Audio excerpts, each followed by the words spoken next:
Welcome to another In Wheel Time podcast, a 30-minute mini version of the In Wheel Time car show that airs live every Saturday morning, 8 to 11 a.m. Central. It's the In Wheel Time car talk show. Coming up, we're going to try to find out how California cars differ from the ones we drive here in Texas. From Mr. L.A., no, not Jack LaLanne. It's Jack Nerad, ladies and gentlemen. Konrad has This Week in Auto History. We'll get you caught up on the stories making car news this week as well. Howdy, along with Mike out of This World Mars, King Konrad DeLong. We always need more Jeff Seekin. I'm Don Armstrong. Thank you so much for joining us on this sleet infested. Who would have thought this? But I know somebody that knows sleet in Houston, March 18th. I always tell people, we had winter in Houston in 2017 on a Tuesday. Yeah, exactly. Well, somebody that knows all about sleet and snow. Yeah, you guys had some funky weather not too long ago. Drive on the other side of the road out there, don't from they? Los Angeles, California, or one of the suburbs thereof. Ladies and gentlemen, here he is, our favorite noted author, host, and envy of every car person on the globe who has his own car show and writes novels, too. Our West Coast connection, ladies and gentlemen, here he is, Jack Nerad. Yay. Oh, it's so nice to talk to you guys. What a pleasure. What a pleasure. Thanks for having me. Well, thank you for joining us today. Is that snow outside your window this morning? Yeah, it is. Absolutely. Yeah, we got about 3 feet of snow here in the backyard. Well, not exactly, but we did have snow, at fairly low elevation. We actually have mountains and stuff here, We have changes of elevation. Look at you. And we had that about two or 3 weeks ago. We have highway on-ramps here. Yeah, highway on-ramps. Yeah. Jack, how have you been?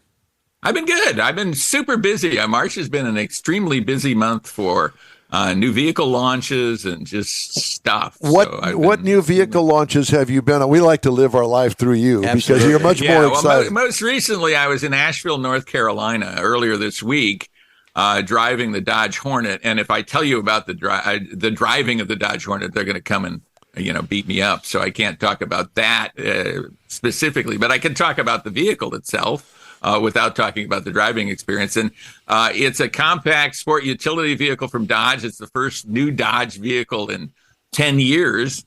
So they're really excited about it. Of course, the compact sport utility segment is the largest segment in the country. So they're excited about having an entry. Compare the size to something that we know. Honda CR-V. Okay. Toyota RAV4, that kind of size. Gotcha. I've been seeing some commercials on TV just generically talking about the Hornet coming. Mm-hmm. Yeah, and so I assume that it's a 2-row, 5-passenger?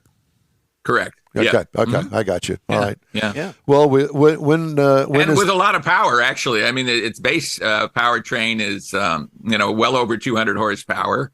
And then there is a hybrid powertrain, which is the performance powertrain. That's even more. I think it's 288 horsepower. Oh, wow. That's a lot of horsepower in a small vehicle like that. Yeah, so, Jack, how did it drive? Like I said, I can't tell you about the driving, but you can go from A to B here. So when is it going to be released, your driving impressions? Driving impressions, I think, are released on Monday. Oh, okay. Not too long from now. Maybe it's Tuesday or Wednesday, but that's fine. Fairly soon. So you could tell us today if we don't post the podcast until Tuesday, right? Yeah, no. I think we're talking on the air, aren't we? Yeah, we are. We are live on the air. We like to just lead you down the path of destruction. Lead you down our path. Yeah, we don't want to be on our path this morning. At least it's got sleet in it anyway. Something's different about you. Did you get new glasses, Jack? I have various glasses, and sometimes I don't wear glasses. And gotcha. This and that. So. Well, you're looking sharp. I'm getting older. I mean, that's pretty clear. Well, yeah. Well, aren't we all? Yeah. So we did the North Carolina trip. What else? I drove the Lexus RZ, which is their first all-electric car, and earlier in the month, and pretty fascinating. About the same size. I mean, everybody's launching vehicles in that size class because it's such a big market, right? And so it's an interesting vehicle. I don't know that it's going to have a leadership position in the segment, and Toyota's been kind of reticent about electric vehicles, but now they're kind of jumping in, at least with one foot, if not with both. They still are strongly in favor of hybrid vehicles. Yep. Right. And I think for a lot of people, a hybrid makes a lot of sense, or even a plug-in hybrid makes more sense than a pure electric. I just agree. because of the flexibility of it. But we'll see. Regulations don't suggest that that's the way to go. However. Kind of the different thing about the Lexus, I saw some pictures of the front end of it, and Don's not a fan of that spindle front grille. They've switched it around. Now the spindle is body colored, but it still has that same familiar look to a Lexus. So. I'll reserve my thoughts till later. Jack, what will be the Toyota equivalent of the RZ? Do you know? Yeah, and it's already been introduced, and it's one of those things with I think the BZ something. It's an alphanumeric or all alpha. Oh, so okay, so it's not going to be a vehicle that we currently know. Well, it is. Yeah, it's actually out in the marketplace. It's not very visible out in the marketplace, but it's been out there. You're talking about it's one of those things where they launched it, and then I don't think supply has caught up, kept up. I don't think I've seen one in the wild. I've seen one on the event, and I drove one on the event. I don't know that they're even in press fleets now. So we shall see. But yeah, based on the same platform, and again, it's a compact utility vehicle platform. Okay, so now you've been so we've been to North Carolina, and where was this one? That one was in Encinitas, California. So right up the street. About, 90 miles or so from my house. Did you drive to it? I did. 90 miles. And what did you drive there? I love those where you can drive to them and then drive away from them. What did you drive there? I think I was driving a Mazda CX-30, if I remember correctly. Okay. I have a different vehicle every week, so I can't quite remember. Oh, life is rough. Well, I know I'm just wondering if you had to stop and charge it on the way to an EV. No, he didn't. No, I didn't. Right. Yeah. And it's interesting when you're on an EV event, the drive route becomes much shorter. Yeah, because they want to make sure that the vehicle is never going to run out of charge. When you do it a different way. When you do an EV event like that, do they bring in something to charge the vehicles, or do they keep that hidden from the press? That's kind of invisible to us. Diesel generator. But the drive routes are short, or they do various legs, and then the vehicles disappear for a while and come back. I think those vehicles have something like 230 miles of range. Yep. In that order. Yep. So that's probably enough for a drive event, but of course they don't want you to get, toward 10, 20%. Jack, what's the difference between Texas cars and California cars? I think in Texas, and I spent a lot of time in Texas, as you guys know, more toward Dallas, Fort Worth than Houston, but there are many more domestically produced cars in Texas than there are in California. I mean, California is really an import market and has been for probably 30 or 40 years. Yeah, very much so. There are very few, except for pickup trucks, there are very few domestic vehicles here at all. Maybe some full-size SUVs, and even that less so than before. And I'm kind of surprised. Although the Ford Bronco is really resonating here. And I think all across the country. So that's one domestic that has some visibility. I'm kind of surprised when I go to Texas when I see a lot of Teslas now, which I didn't expect to see in an oil state, right? But otherwise, I think those are the major differences. What about what about gasoline engines out there? We hear this is rated for California or California only. So they're still doing that? There are California emissions regulations that are somewhat different, and there are fuels out here that are a little bit different, especially in the winter. It's a part of the problem that causes the incredible fuel prices that we have here. I think fuel prices are well over $5 a gallon here right now. Wow. And when I flew back from Asheville, it's kind of a stark contrast between the $3 a gallon gas in North Carolina and the $5.50 gallon of gas here in Southern California. Yeah, well, Newsom needs all that money to fix your roads, right? Yeah. Well, in theory, I mean, they are figuring out ways now to tax people who drive electric vehicles because, of course, they don't contribute to the gasoline tax, which in theory contributes to fixing roads. So if it can be taxed, it will be taxed in California. Yeah. Multiple times. And when you go to these Yes. states that have the cheaper gas, do you bring back a gallon for someone as a souvenir? Yeah, I put a little bit in my personal kit. And, It just burns when he shaves. yeah. So, Jack, what is the subject that you are doing right now on your all of your podcasts, the things that you write about? What's top of the list for you these Well, days? I mean, we talk a lot about electrics and, this confusion surrounding tax credits and what's gone on with that. Sure. And, how the legislation is passed is not being implemented in the way that the legislators thought it would be passed. I mean, that's a big topic. We've talked about e-fuels recently, and I think that's a fascinating topic. I think e-fuels, something where it's essentially carbon neutral fuel, liquid fuels. Porsche is pushing that idea. Strikes me as what a great solution versus electric cars. One of the things that we're reporting on this week too is the Insurance Institute of Highway Safety talking about the weight of electric vehicles and how that is a danger. They're suggesting that we lower speed limits across the country because of electric cars. Oh yeah, that's going to happen. What an unintended consequence that is. And something that I don't think any of us wants to contemplate. Certainly nobody who's talking right now to one another. I sure don't want lower speed limits, and I'm sure you guys don't either. Jack, where can we read your articles? I write for a lot of different publications. jdpower.com is a place where there's a lot of Jack Nerad stuff. TrueCar.com, I write a lot of reviews for them. DrivingToday.com certainly is another place. So AutoBytel. I'm writing for a lot of different publications these days, in addition to doing the radio show America on the Road. Do you have a clearinghouse that you go through to get all of those the publications, or do you do that individually? Yeah, I do it individually. Basically, they're kind of like clients of mine, I guess you could say, or just outlets that I have, and I have great relationships with all of those folks, and I'm proud of the stuff that I do for them, and proud of stuff that goes out over my byline. So I've been doing this a long time. So if we go to L.A., can we find the Jack Nerad building anywhere? Yeah. You might be able to find it. It's kind of hidden. So it's in Long Beach, right? Yeah, something like that. I can't identify the exact town in which it is. I got you. All right. Well, so I didn't know whether you wrote out of your house or you have an office.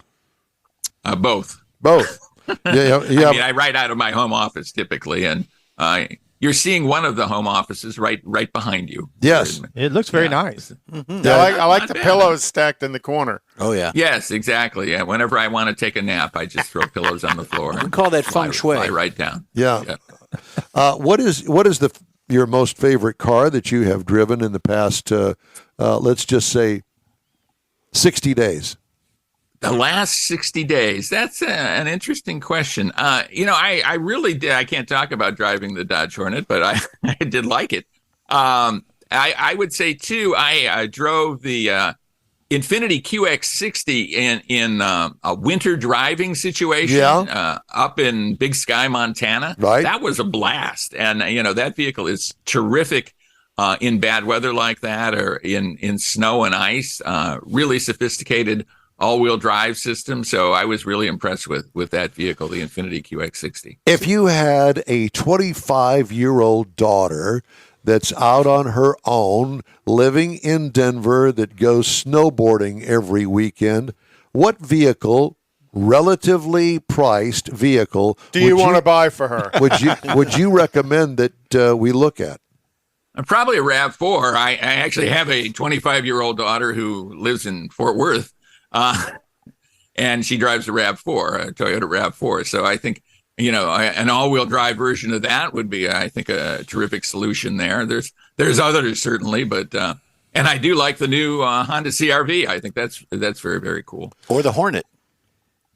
Well, stop. I mean, the Hornet, they're all-wheel drive. Yeah. A lot of horsepower, maybe more horsepower than a daughter needs. Not to be sexist, but there you go. Well, I the only reason I asked that is because, the first thing that comes to my mind is a Jeep Wrangler. And then I think, well, wait just a minute. How safe is that? I mean, high center of gravity, rollovers, that sort of stuff, that bothers me. And I think that she's always said, Dad, I really want a Mustang. A Mustang in the mountains. I'm sorry. Yeah, I'm not sure about that. But I mean, I would say another Jeep product, and one I've driven fairly recently, is the Jeep Compass that now has a new engine, new 2-liter turbocharged engine with much more horsepower. Actually, I think it's the same engine that's in the Dodge Hornet. And it really transforms that vehicle. I think it's terrific. And, that's kind of a smaller compact CUV, utility. yeah. So, yeah. And I think much more daughter friendly, kind of just human friendly than the Wrangler would be. Well, and they also, I mean, obviously, and you brought it up, is the drive management system that are in these cars. I think that, anybody can do a 4-wheel drive or all-wheel drive vehicle, but how it's applied, the power is applied to those 4 wheels makes a difference, and that all goes to the computer. Yeah, absolutely. And, certainly Jeep knows how to do that. And I think, the Jeep Compass would be a terrific choice. Awesome. Okay. Anybody else have any questions for Jack? I was going to say to that regard, one of my daughters had a Compass it was probably 4 years ago. So, I mean, it was the older model. She liked it real well till she had the chance to move up to something a little bit bigger. Mm-hmm. And didn't give her any problems except for what she ran into once in a while, I've been seeing a lot of those Compasses. The new ones are a good-looking little vehicle. They really Interesting. Okay. Konrad? Compass would probably work. I think I would agree with Jack on the RAV4 or the CRV. You got to look at the durability and dependability that you get at the Toyota and Honda level. Right. Not saying that Jeep isn't durable or dependable, but everybody's got a Jeep Wrangler today. They're a little commonplace, and all the modifications to it, can make it unique. But you'd be seeing yourself driving down the road all the time. Jack, don't you think that the Ford Bronco, the Ford Bronco is a little overpriced? It certainly is now. I mean, but the market is demanding them. I mean, I see them all over the place here in Southern California. And again, we don't see domestic vehicles. So that shows that they're resonating across the country, I think. And just the demand is so strong for those vehicles that they're commanding premium prices. Yeah, the dealers are holding for premium pricing on them because they can. Well, Jack, it's always great to talk to you. How's the book coming along? Coming well, although I've been so busy lately. I thought I was going to complete this newest crime novel maybe at the end of the month, and it's not going to happen, but fairly soon after that, and it'll probably come out in the summer, maybe the fall. We'll see. Publishing kind of has a long time frame, especially book publishing. Yeah. So are you going to do any book signings at Barnes and Noble or something? Possibly. I've done that before. It's an interesting process, definitely, to be sitting in a bookstore and talking about your book and then signing some. It's kind of fun to do. Jack, it's always great to talk to you. Thanks so much for taking the time out of your Saturday for us, and good luck on the weather out there. We think of you often. Yeah, well, good luck on the weather there. I mean, I'm sorry to hear that you got sleet today. I know. It's totally bizarre. Makes life we will talk to you again soon, my friend. Be safe and take care of yourself. Thank you. Thanks, Great Jack. to talk to all of you. You too. What a guy. I know. Just an amazing man. He truly is. Yeah. All right, let's move on to This Week in Auto History, shall we? Well, thank you for your contribution. You had sent me an article. I did. In 1901, the Olds Motor Works, yes. located along Jefferson near the Belle Isle Bridge in Detroit, was destroyed in a fire. The Detroit News called it a spectacle of rare magnificence. The complete foundry building survived, and one single curved dash runabout was able to be saved when one employee just kind of pushed it out of the building. And there it is. They're pushing it out. And that was the only one that survived. And then Ransom Olds temporarily converted the surviving building into his manufacturing operation, and they produced 425 cars in 1901. In 1950, racer Danny Sullivan was born in Louisville, Kentucky on this week. Sullivan dominated the IndyCar racing series in the 1980s. Gosh, yes. Driving for Penske. Danny Sullivan was most famous when he won the 1985 Indy 500 after doing a full circle spin on the track called the Spin and Win. Yep. I was there. I saw it. And I was at the exit of turn 1, which is where he did the Spin and Win. And literally, you know, those cars are loud is an understatement. You could hear the crowd over the car. And Sullivan had talked about in the post-race interview that he, in the car, could hear the crowd roar after his Spin and Win. In 1952, Mercedes introduced the 300 SL to the press with a sleek, rounded body, the gull-wing doors, and the detachable steering wheel on the 300 SL created quite a buzz. And as a race car, it enjoyed great success, capturing victories at Le Mans, the German Grand Prix, and the Carrera Pan America in Mexico. However, despite its success, the car will forever be remembered in its role for racing's greatest tragedy as the car crashed down the front straight at Le Mans and went up into the crowd and killed 80 spectators. And that was kind of the demise of manufacturers supporting racing programs, because it wasn't shortly out of that. Mercedes pulled out. Shortly after that, GM, Chrysler, and everybody else kind of pulled out of motorsports. And then in 1964, this week, the first Ford Mustang rolled off the assembly line. And I know, Don and Mars, you have seen this car. This is the car that's at Yes, it's in the Henry Ford. the Henry Ford Museum. Yeah, yeah. And it is serial number 0001, which is pretty interesting that they kept that car. How cool They it had was enough foresight to grab it. realize the Yeah. importance of that car. So the next picture will show it's a white one with, I believe, a red rag top. In 1969, Walt Disney released The Love Bug, directed by Robert Stevenson. The film starred Herbie, a lovable Volkswagen Bug with a personality. I was never really a fan of this or the remake with Lindsay Lohan. But but what year was the original Love Bug? 1969. Yeah, movies weren't all that back then. And then in 2009, Toyota announced that they had sold over 1 million gas-electric hybrid vehicles in the U.S. under its 6 Toyota and Lexus brand names. The sales were led by the Prius as the world's first mass-marketed hybrid car, and their Synergy drive has proven itself across many platforms. Again, might be something for you to look at as a RAV4 hybrid. There's that. That's this week in automotive history. Thank you, sir. A couple of stories that I wanted to bring to you before the end of the show. General Motors is going to stop building a $1,500 OnStar subscription into the price of all Buick and GMC models, instead making the safety and connectivity service standard only on high-end trims, but optional on most other models.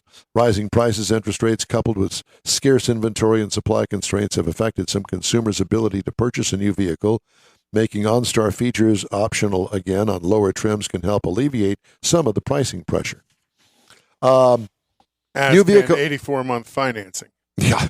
New vehicle inventories were back on the growth track last month after a slight deviation in January, rising despite strong demand as production continues to recover, according to estimates from Cox Automotive and the Automotive News Research and Data Center. Ford Motor Company continued to have the highest days supply among reporting automakers, and along with American Honda and Volvo, were the only reporting automakers to have at least a 30-day supply. Because they're being recalled. Revised electric vehicle incentives pushing buyers to models made in North America, boosting EVs from Tesla, Chevrolet, and Volkswagen to the detriment of Korean imports from Hyundai and Kia, according to Experian data. Also, a lawsuit filed against Stellantis last week claims the Dodge brand deceived consumers by saying the 2021 Durango SRT Hellcat would be produced for only one model year. 7 customers say they paid more for their vehicle than they otherwise would have, and they had known Dodge. And had they known Dodge would build the Durango Hellcat beyond the 21 model year, possibly would not have purchased the vehicle at all. The plaintiffs are seeking class action status. Dodge said in July 2020 that the speedy Durango Hellcat would be a limited run. The burly yet spry utility vehicle delivered 710 horsepower, with Dodge calling it the most powerful SUV. And one of those 7 is an attorney who's trying to get rich on this. You know that. Or if you send it to Colorado for your daughter. Right. Well, we're going to wrap up today's show right after a quick break. Stay with us here on the In Wheel Time Car Talk Show. Tailpipes and Tacos, Houston's premier car cruise-in returns Saturday, April 15th to the Lupi Tortilla Tex-Mex in Katy, 8 to 11 a.m. Bring your Hot Rod Classic, Resto Mod, or any other vehicle you'd like to show and compete for one of 3 highly coveted Chili Pepper trophies. This April 15th kickoff event is one you'll want to put on your calendar because 100% of the money you donate for the free tacos will be given to God's Garage. You heard right. Free tacos. Whatever you decide to give, all of it will be given to God's Garage and matched by Lupi Tortilla. God's Garage gifts vehicles to single mothers, widows, and wives of deployed military in the greater Houston area. In fact, the Garage will gift a vehicle to a mom in need at this special event. Be sure to attend the next Tailpipes and Tacos Cruise-In, Saturday, April 15th, 8 to 11 a.m. at the Lupi Tortilla Tex-Mex in Katy on the Grand Parkway at Kingsland Boulevard, just south of I-10. Free breakfast tacos for any donation to God's Garage. It'll make your heart and your belly feel good. You own a car you love. Well, why not let Gulf Coast Auto Shield protect it?